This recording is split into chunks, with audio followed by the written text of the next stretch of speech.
of this glorious day in this month of August 2023, our year of fruitfulness, multiplication, and enlargement. Lord Jesus, we pray to see us through to the end of the month. May the joy, the glory, and the peace of our Lord Jesus be with you. Amen. Our reflection for the day is Matthew 14, verses 22 through to 33. Immediately, Jesus made the disciples get into the boat and go on ahead of him to the other side while he dismissed the crowd. After he had dismissed them, he went up on a mountainside by himself to pray. When evening came, he was there alone. But the boat was already considerably distant from land, battered by the waves because the wind was against it. During the fourth watch of the night, Jesus went out to them, walking on the lake. When the disciples saw him walking on the lake, they were terrified. "It's a ghost," they said, and cried out in fear. But Jesus immediately said to them, "Take courage, it is I. Don't be afraid." "Lord, if it's you," Peter replied, "tell me to come to you on the water." "Come," he said. Then Peter got down out of the boat, walked on the water, and came towards Jesus. But when he saw the wind, he was afraid, and beginning to sink, cried out, "Lord, save me." Immediately Jesus reached out his hand and caught him. "You of little faith," he said, "why did you doubt?" And when they came into the boat, the wind died down. Then those who were in the boat worshipped him, saying, "Truly you are the Son of God," the word of God.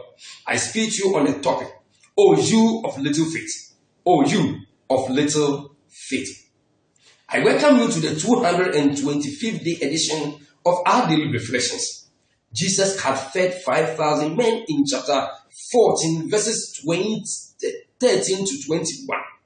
At the crusade, 5,000 men were present, besides women and children.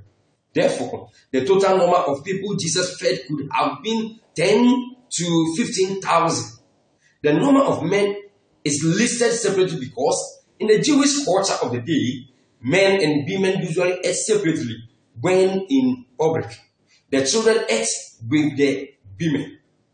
After the miracle, Jesus dismissed the people in our text and then went to the mountainside by himself to pray. And when evening came, he was there alone. Seeking solitude was an important priority for Jesus. He made room in his busy schedule to be alone with the Father.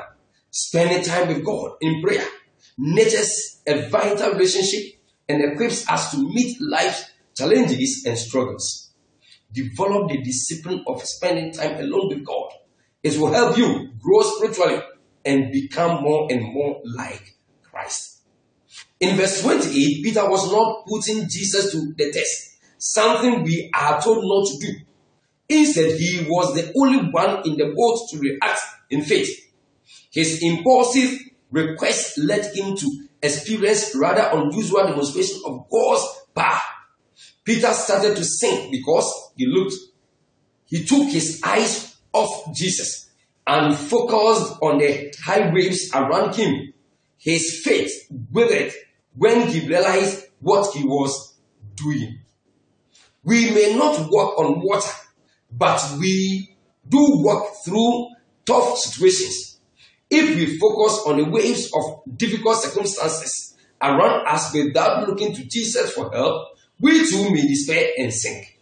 To maintain your faith when situations are difficult, keep your eyes on Jesus' power rather than on your inadequacies. Jesus said to Peter, "Come," in verse 29. Then Peter got down out of the boat, walked on the water, and came towards Jesus. But when he saw the wind, he was afraid and beginning to sink, cried out, "Lord, save me." Although we start out with good intentions, sometimes our faith falters. This doesn't necessarily mean we have failed. When Peter's faith faltered, he reached out to Christ, the only one who could help. He was afraid, but he still looks to Jesus. When you are apprehensive about the troubles around you and that Christ's presence or ability to help, you must remember that he is the only one who can really help. May God help us. Bless his word and bless you. Say amen. Be at church today to meet God. Subscribe to our YouTube channel on Emmanuel Ministry Woods and on Facebook page Emmanuel Ministry.